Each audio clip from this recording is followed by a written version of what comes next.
Thank you, thank you.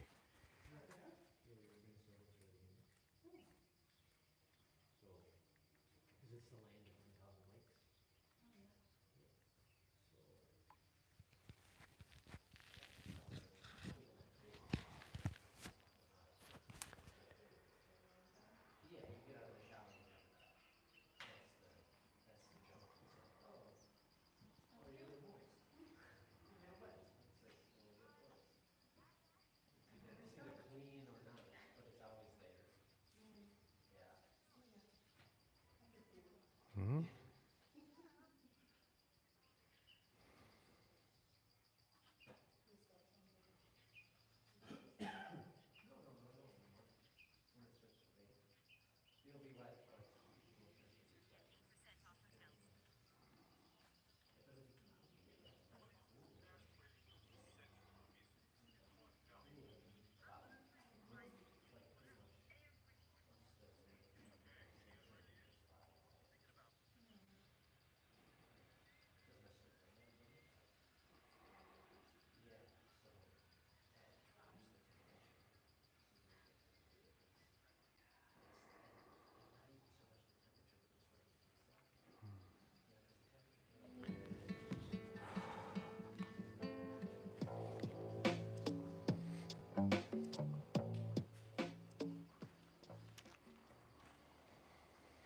Okay, good.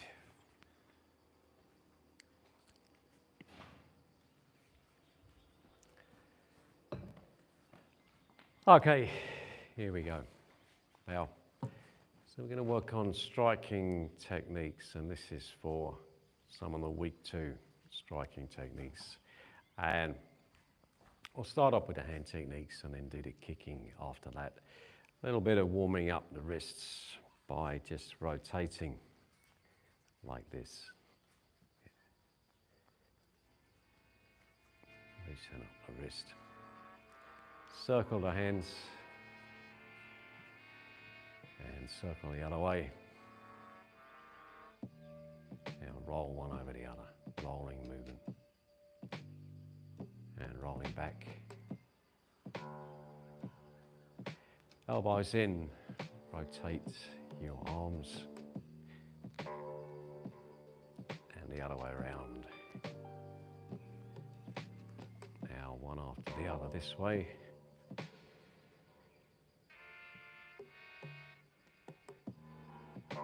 And the other way around. Now both together this way. And the other way.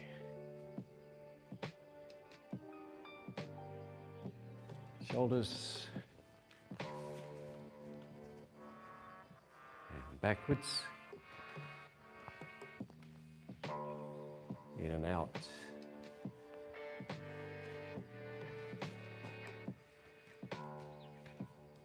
Twisting.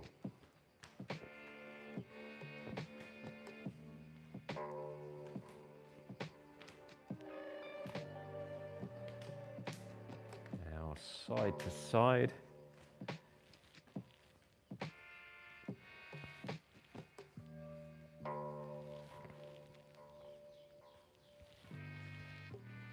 Forwards and back.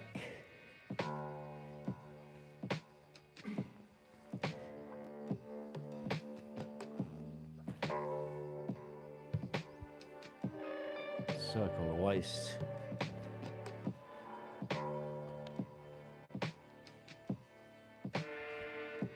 And the other way around.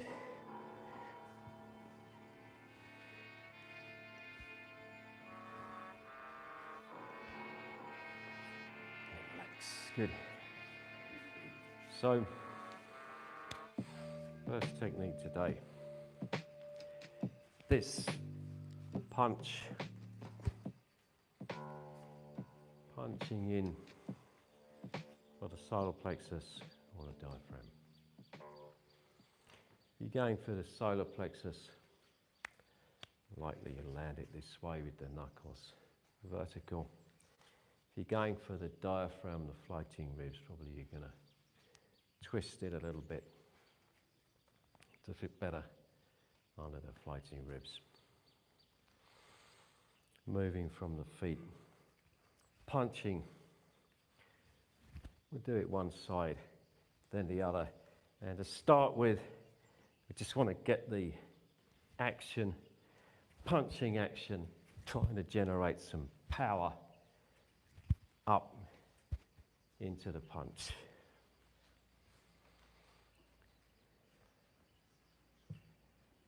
And finish. Stop. We don't want to go tight at the end. That's not punch and then squeeze.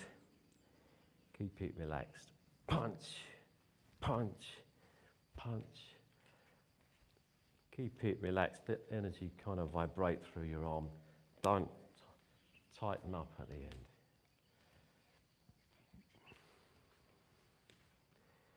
And lots of body movement. Move the legs. Lots of movement from the waist. Every joint should be loose, movable. Get the energy traveling through your whole body. Okay, now find a partner and take a pair of focus mitts.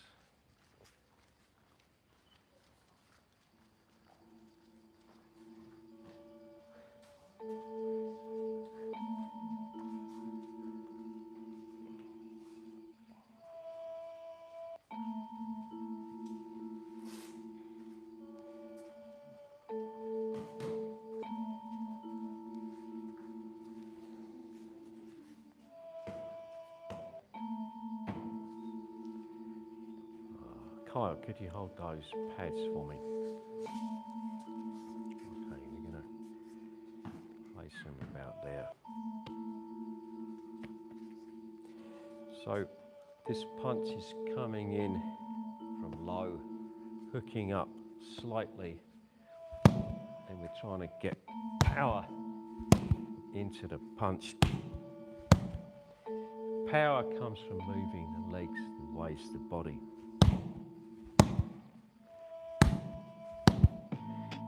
Also trying to get accuracy. Just try to hit the center of the pad.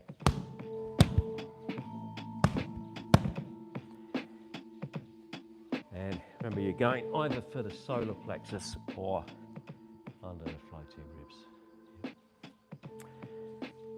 Hold the pads like that, slightly tilted down. The punch is slightly coming up. Thanks, Cole. Any questions before we start? Nope. Okay, here we go.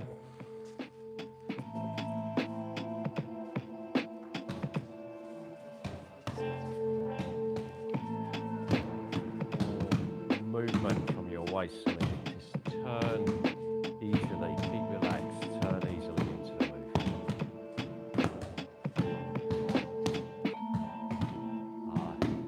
That's turning into a bit of an uppercut.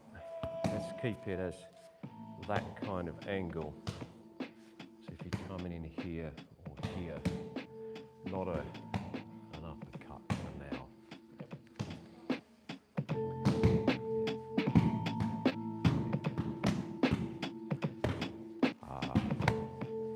We don't want any hint of leaning back out of the punch. Body weight leaning into the punch. So the body coming forward, not arching back.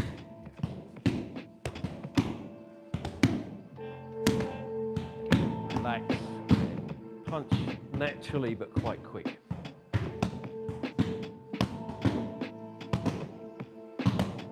Yeah, that's better, that's better. Okay, change who's holding the pads.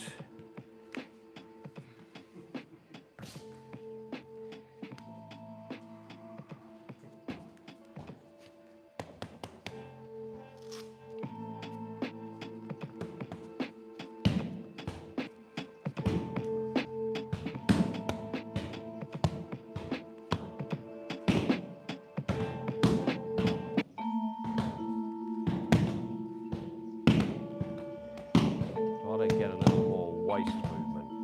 Really turn the waist to maximise the movement of the waist. Well, the argument against that is that the further you pull back, the more open you leave yourself, and the more easy it is for someone to see what's coming. So if your fists are already up, you try to do it without opening too much. Obviously, if you're getting someone by surprise, it doesn't matter too much.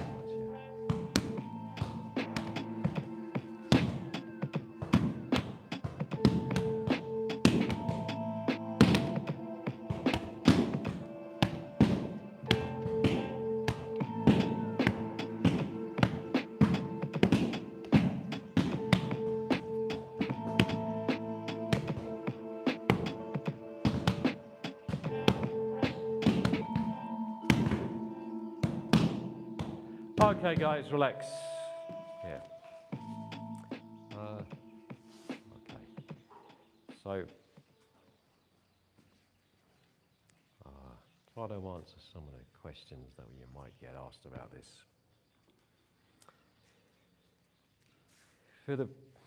From the perspective of getting power into the technique, we want a lot of body movement. You got a lot of muscle spread over your whole body. We want to use all of it by moving with the whole body. The movement from the waist and the hips generates a lot of energy, a lot of power.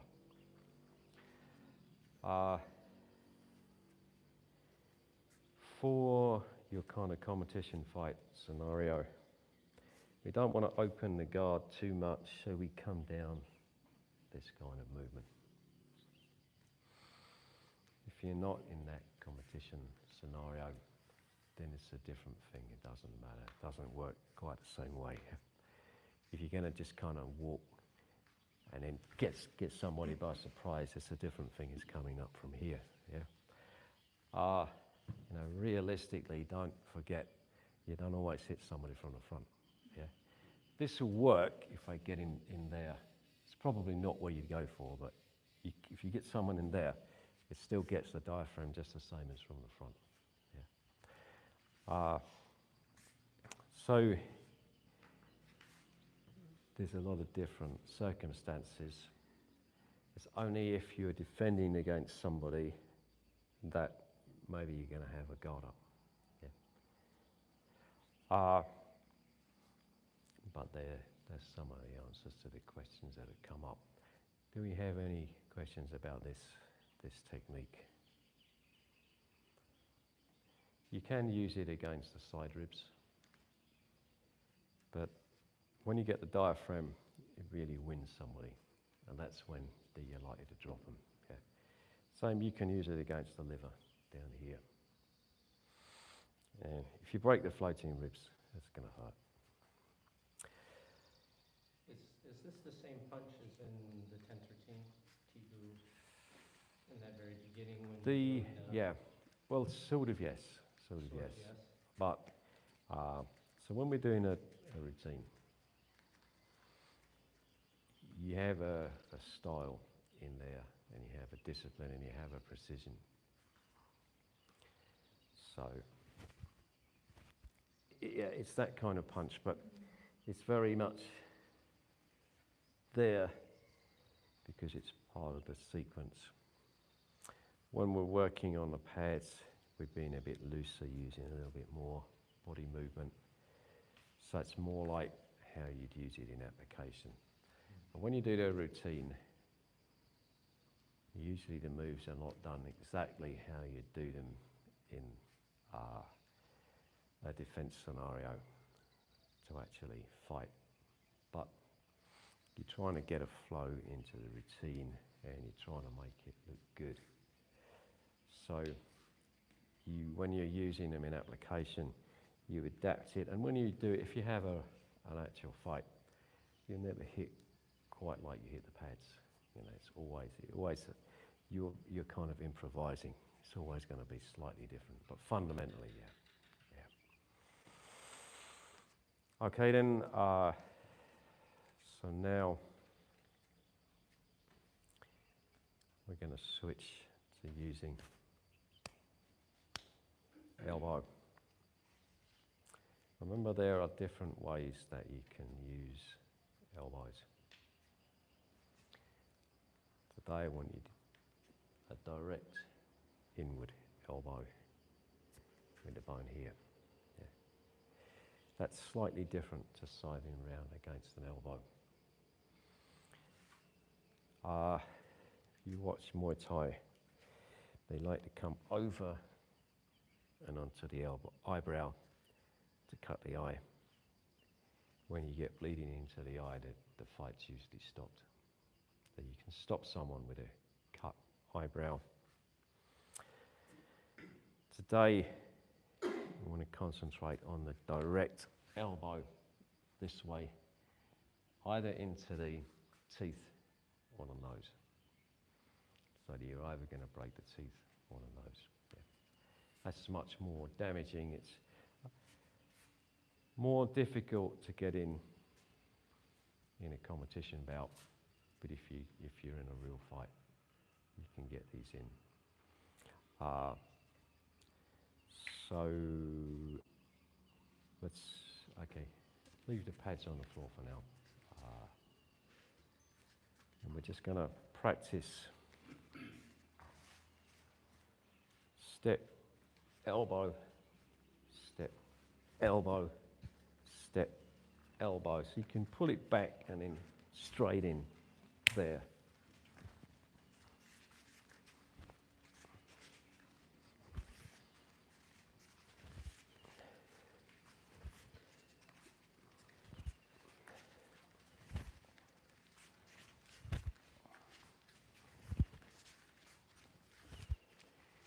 And as usual, keep it as loose and fluid as you can. Okay, we better do this on the pads. So, Buddha-san, can you hold those pads for me?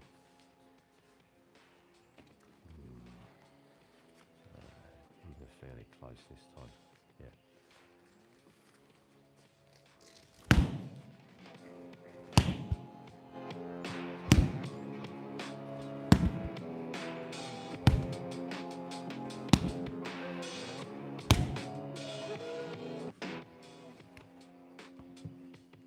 Watch. No. Yes. Yeah. Not hitting the side of the pad. Straight into the front with the bone there. Visualize you're going for the teeth. Yeah. Take the teeth out. Okay, let's give it a try.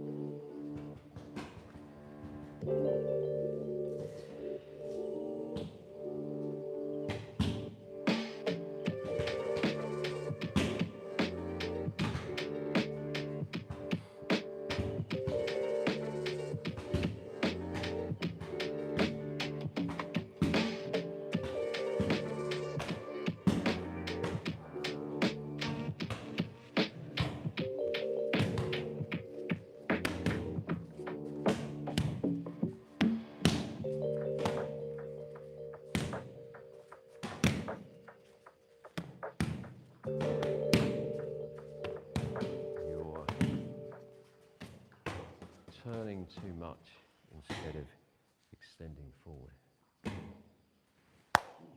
Extend forward. No, I'm going forward.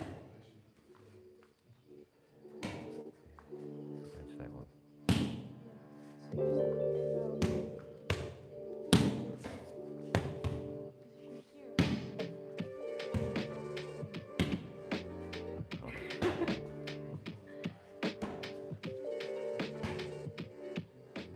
As you're lining up position.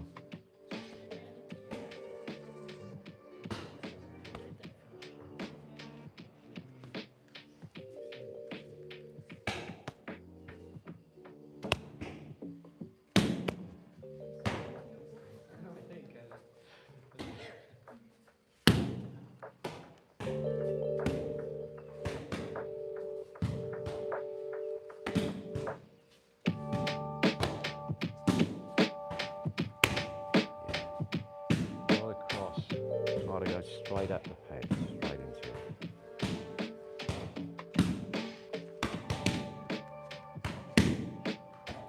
same thing. We're trying to go straight in. There's your chamber position. Straight in. Yeah. It's quite like a punching action, but you keep the elbow bent to hit with the elbow. If you watch the Burmese boxing, they do this quite a lot. They'll feint to punch and then come through with an elbow. It's actually quite hard to get that feint and do it, but it's definitely a powerful technique.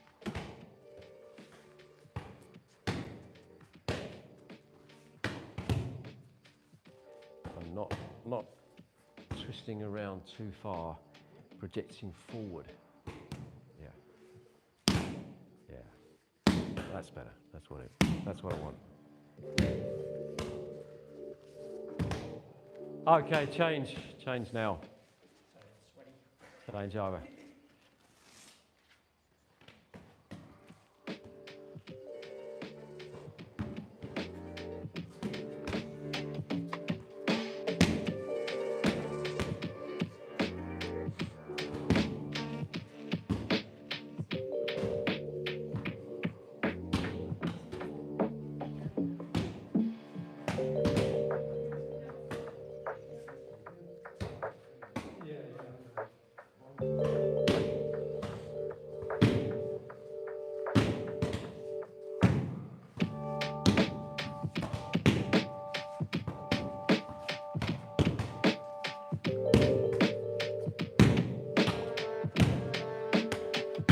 Relax.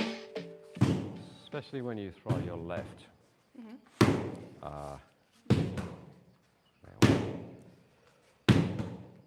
Adjust your range with your feet so that you don't have to overextend into it. You shouldn't be bending forward. You should know your range, step, and you're there without having to do that again. Yeah. Okay.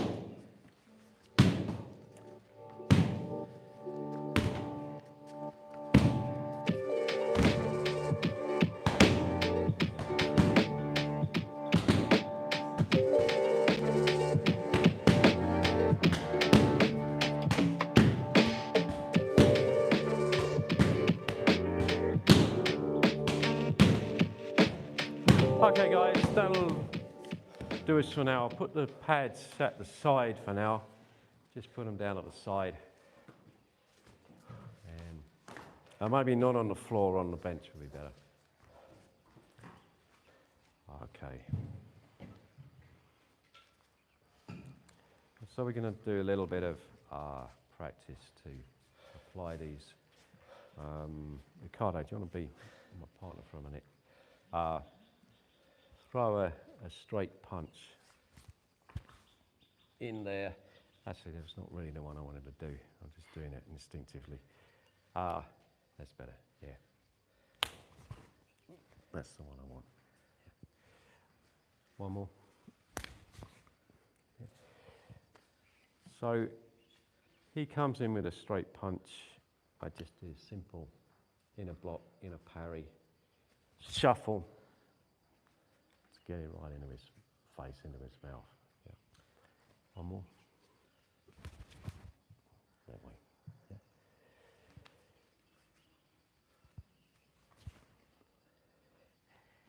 You've got to definitely use a shuffle to close range. Once you've closed the range, there's a fairly safe zone that you're in there. Yeah. That fist is going to have a difficulty getting through. Okay. Let's give it a try.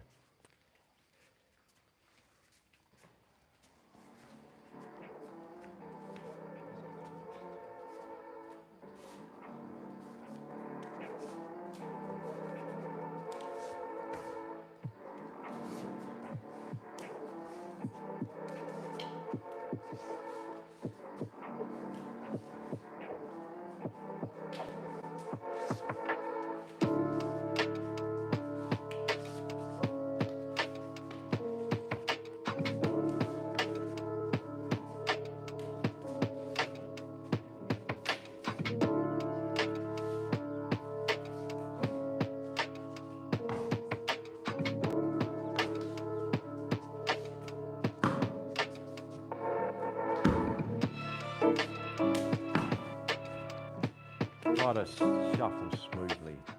We don't want the force going down, we want the force forward, yeah.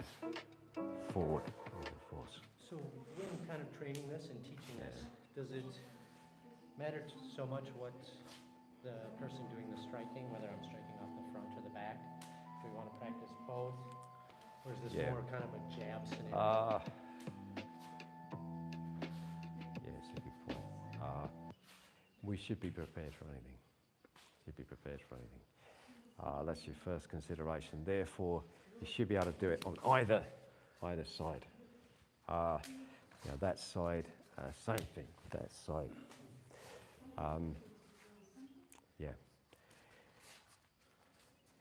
It's more often that you're going to apply this sort of somebody punching off the front foot, because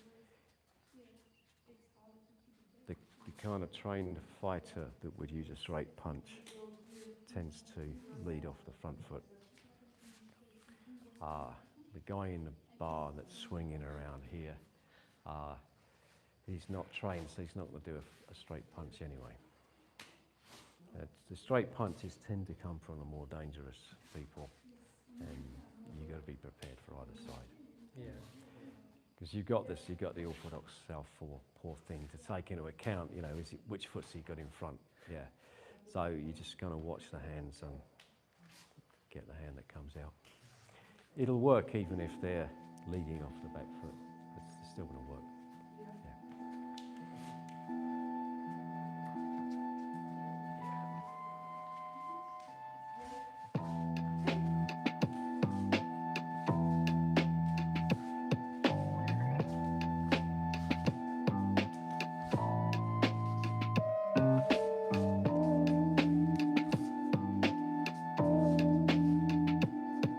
Change now, change over.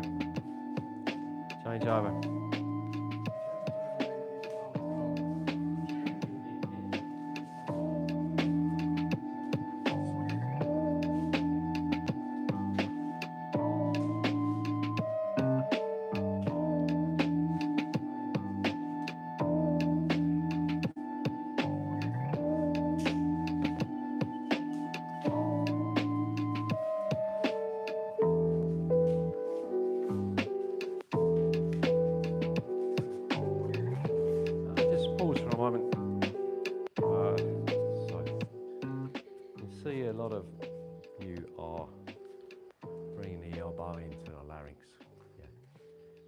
That works fine as long as you're prepared to kill somebody.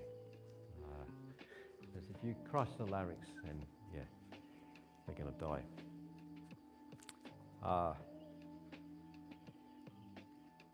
Really, so you just throw one more punch. We want it coming like this, not so much like this. There.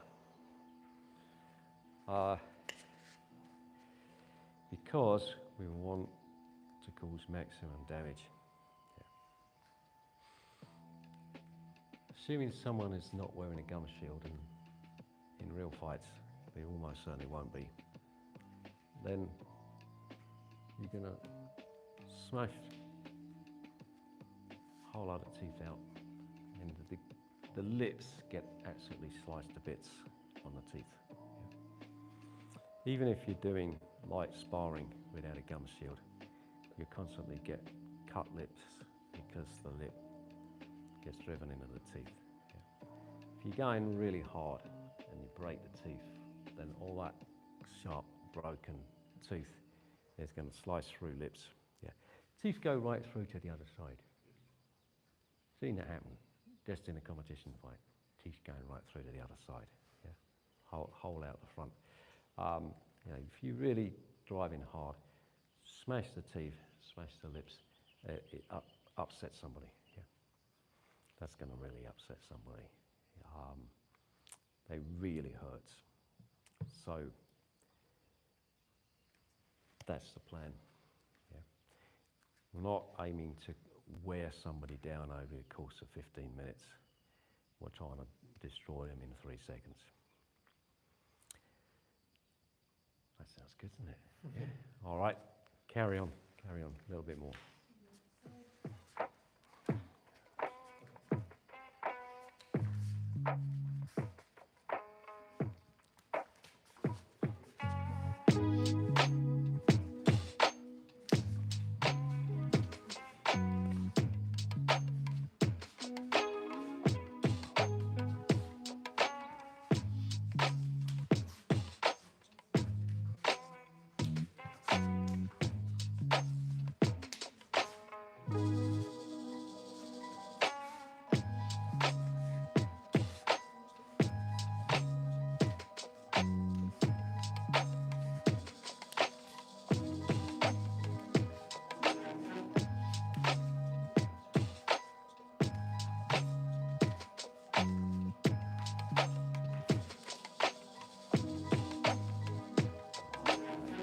Okay, changed over already. Yeah. So let's just change that very slightly. Can you throw this straight punch? Yeah. Sorry, one more. Under for the floating ribs or the solar plexus. There. Simple as that. As he extends, he creates a space under here, and you go into that space that's been created by the extension of the arm. Okay.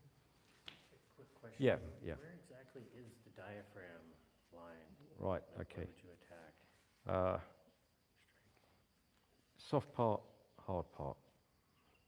The hard here, this is the sternum, the breastbone. It ends in a little process called the xiphisternum, which is breakable. You can break that off. That's where the rib cage ends. Yeah.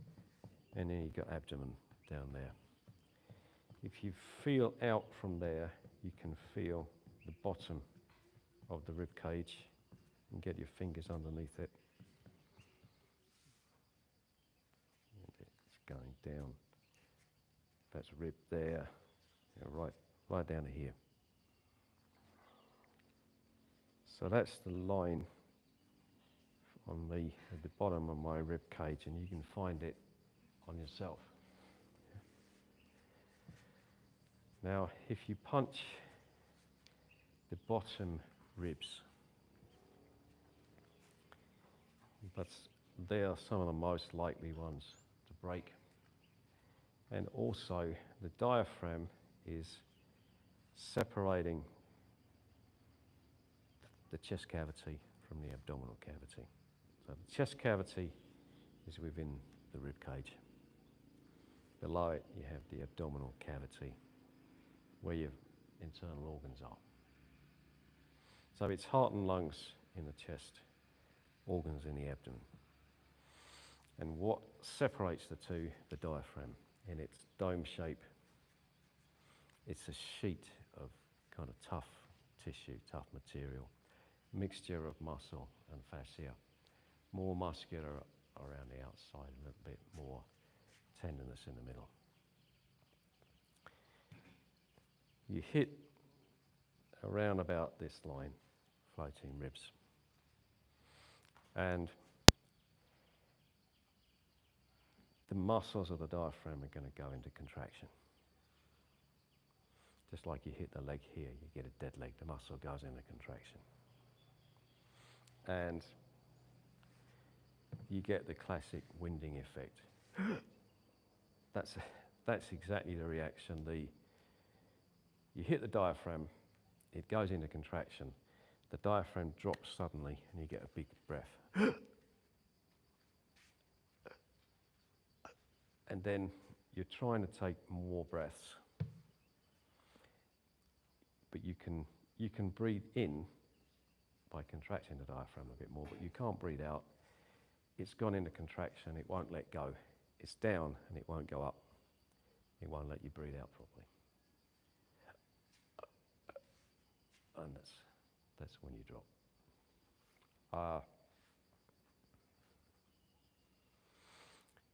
There's no doubt about this at all.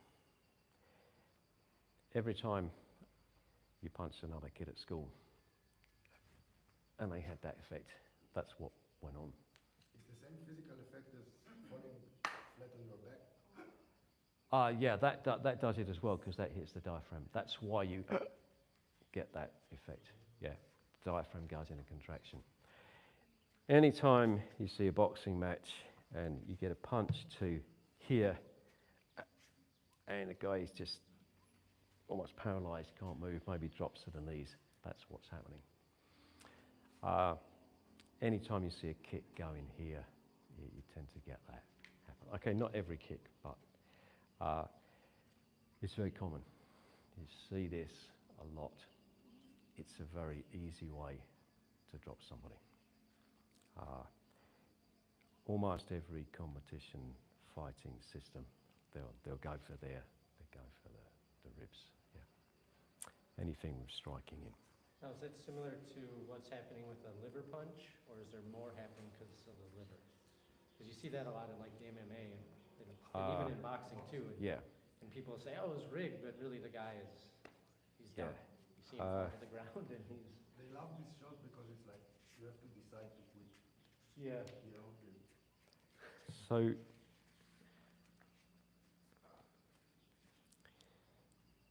if you get the that's the diaphragm.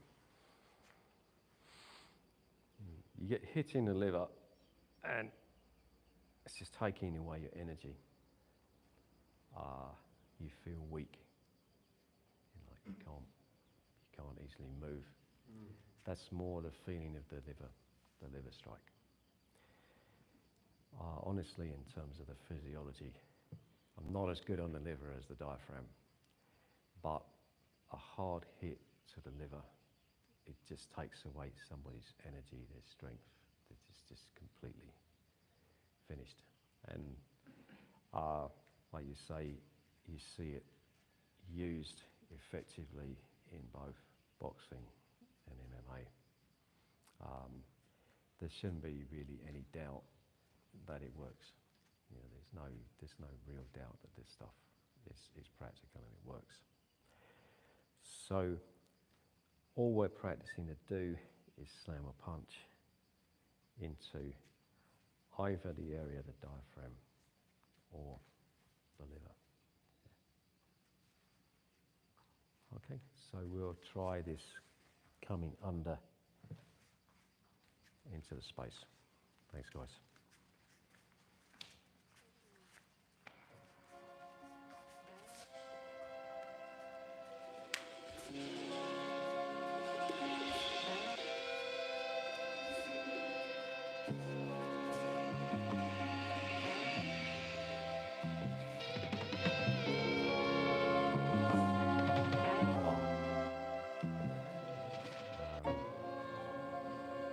Do the block again. So then you do the block again.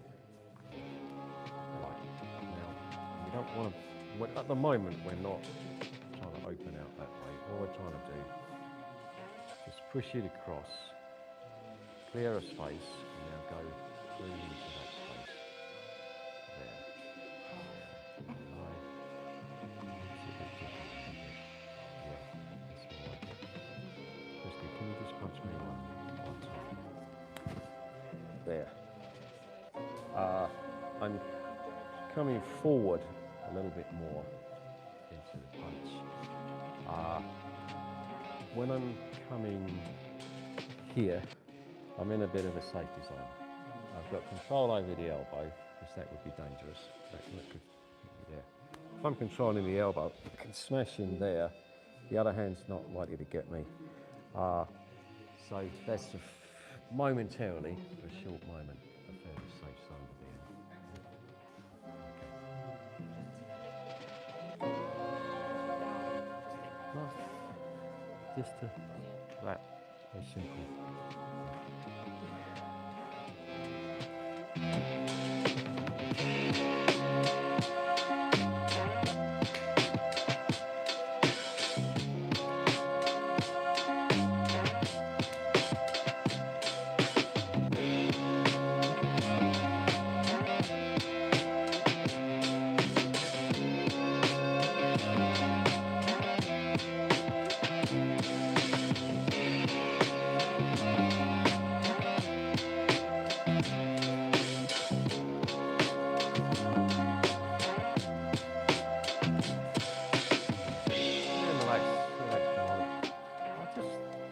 thinking about this, I just ask, how many of you, when you were at school, like, whacked another kid in the solar plexus so that they completely kind of doubled up or dropped? You will drop it on their back. Well, okay, you know, whacked some kid in the solar plexus and got that effect. And how many of you had it done to you when you were at school? And now with a punch, Uh, like in sports. yeah, That's where I have had this experience. yeah. And that's why it's kind of difficult for me sometimes to understand the questions. You know, when we were at school, this was like a once a week kind of occurrence. It was somebody, you know, somebody would get floored with one of these at least once a week, and you know, I can't even remember how many kids I dropped with punches to there. You know, and then the effect in the back of the diaphragm, I can remember getting hit by a chair that was flying across the room, and the chair leg got me in there, and that completely floored me. That had come from about, I don't know, 4 meters away. Took me out in the back. I think I know it's a cultural thing, but it's kind of difficult sometimes because I'm so used to the idea that you've all done this when you're at school. Okay, well, we'll change over, carry on a bit more. So an interesting question came up about being inflated, and would that help at all in taking that, or is it? Yeah, when you're there, when you have air in, you can take a lot more beating than when you're not, because this is kind of elastic, and it's like if you take a football or a basketball and it's properly inflated, try punching it, you just sprain your wrist, it just doesn't.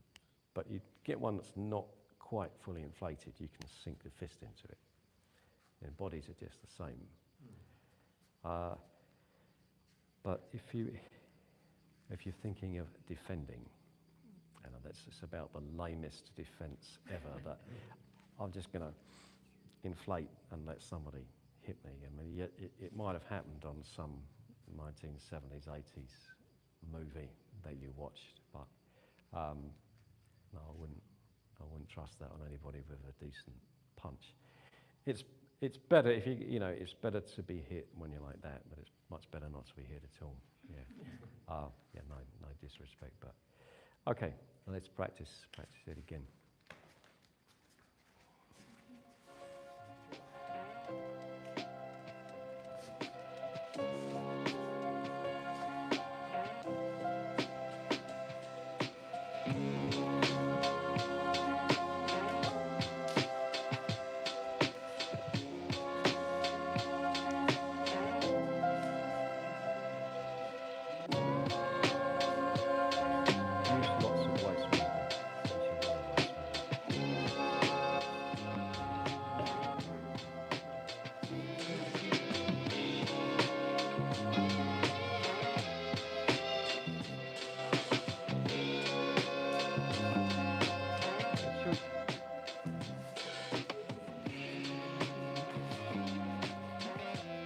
We change over.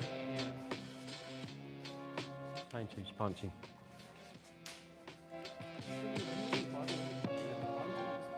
Sorry? You looking at the punch at this point, or too much in? You just drive in. Oh, Nobody's I looking think at the punch.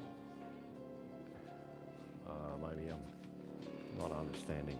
So are you looking at the punch? Am I looking where I'm punching? Yeah. Yeah. Okay, because all of us are kind of looking past. I mean, I see it out of the corner of my eye. Okay.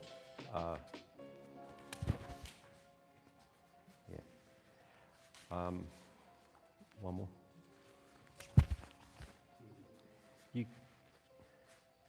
To target like this, really, it's better to look at the target. I mean, you can do it by feel, but it's better to look at the target. Yeah. It feels like, because of the touch sensitivity, I kind of know what to expect. Yeah. Because I see the rest of the frame. But nobody Yeah. was actually looking at the target. Just, I think it's better to train yourself to look at the target. look. Yeah. Thank you.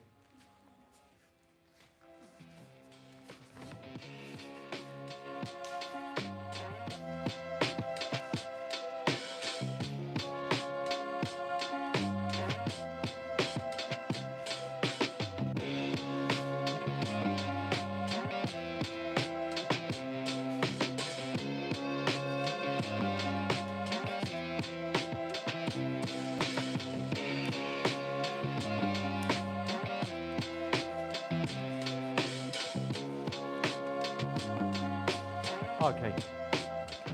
So, yeah.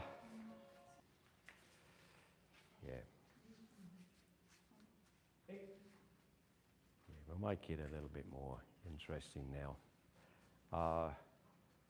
Ricardo, can you throw a punch? There. Try to keep touch contact, try to keep control.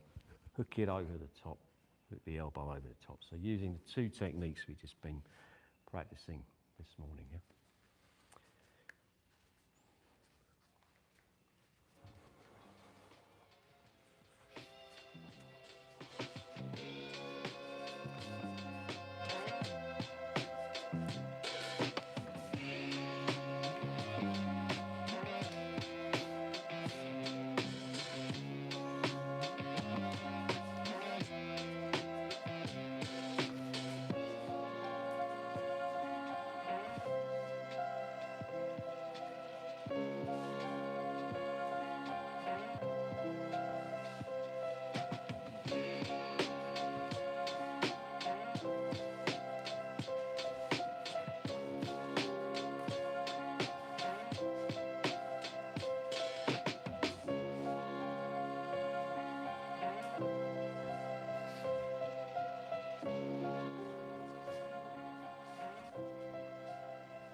Okay, change who's striking.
Okay. Okay. I think that's good for now.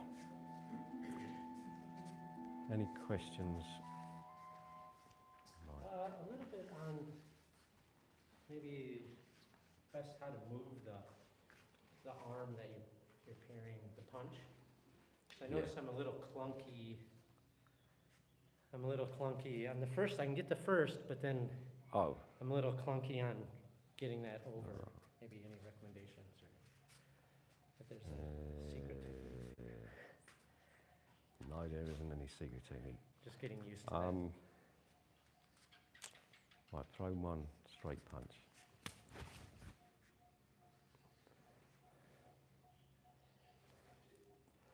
So, first of all, if I want to create a space there, I've got to keep your hand up. Yeah? And that's good because that's helping get that out of the way. Now I'm going to try to fluidly do that. Touch contact in there. So I want a space below, now I want a space above.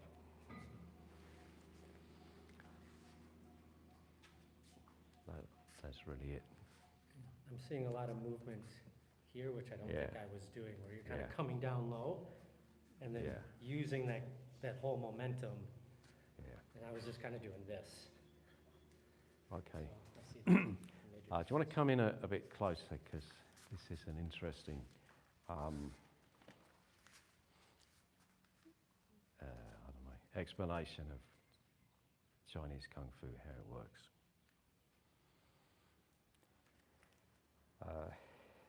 The word clunky, it's disjointed, it's a 1, 2 type of thing, as opposed to fluid movement that I'm talking about every day. If you take a beginner, or even someone usually at an intermediate level in most martial arts, the movement's clunky.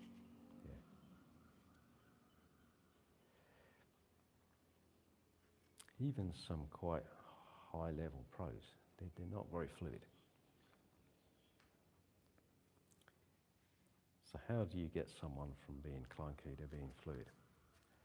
The more you do pushing hands and sticky hands, and you're learning to stick to someone, move with them, flow with them, the more you get it. When you do your Swan Yang training, you know, people will look and say, well, I don't think it's much good for a fight. But you're learning to move smoothly and fluidly. Yeah. You're learning to make shoulder movement.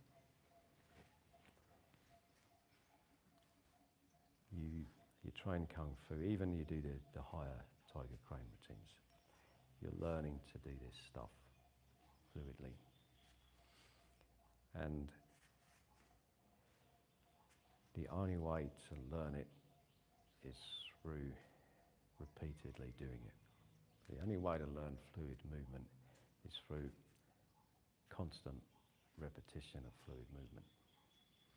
No teacher on the planet can stand in front of you and tell you how to move fluidly. It's just words in your head. The only way to achieve fluid movement is to do it, and to just do it repeatedly until you get it. So, for example, you come down here, you train your Swan Yang every morning.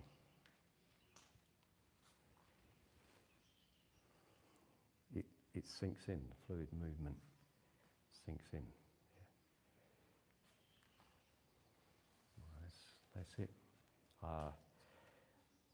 You just got to keep practicing and getting fluidity. And you constantly, I've talked to you about this before, but here we go again. If you really think about your movement and try to control it, it'll be a disaster. You have to move without really thinking too much about the movement, just about the outcome. Just about hit.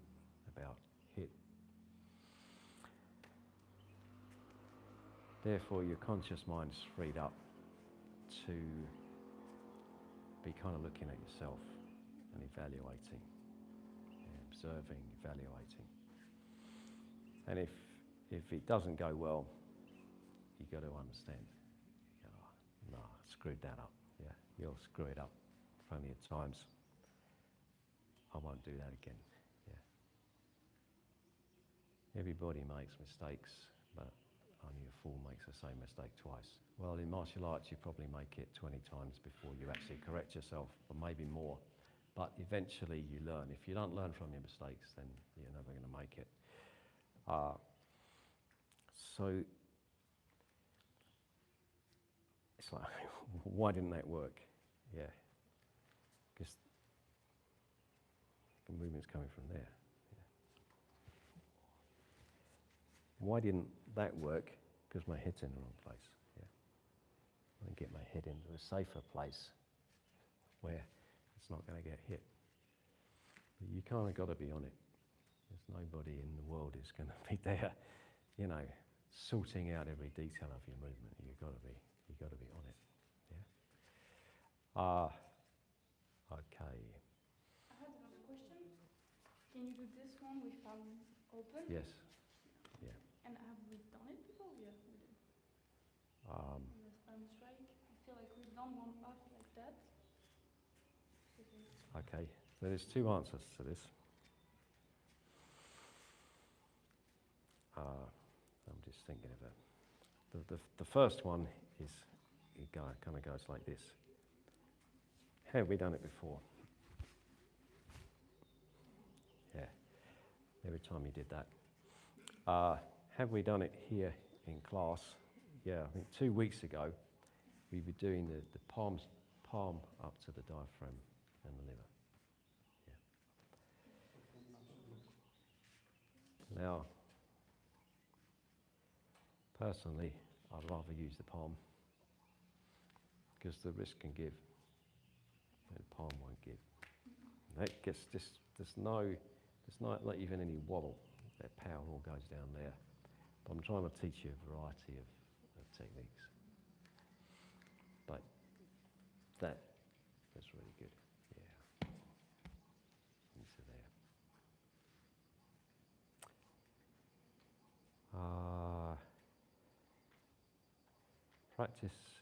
Practice these and these on the bags. Up in the gym, practice it on the bags. Get the feel of really driving the force in. Yeah. Well, we've now run out of time. Okay, that'll do us for now. That'll do us for now. I think just line up again.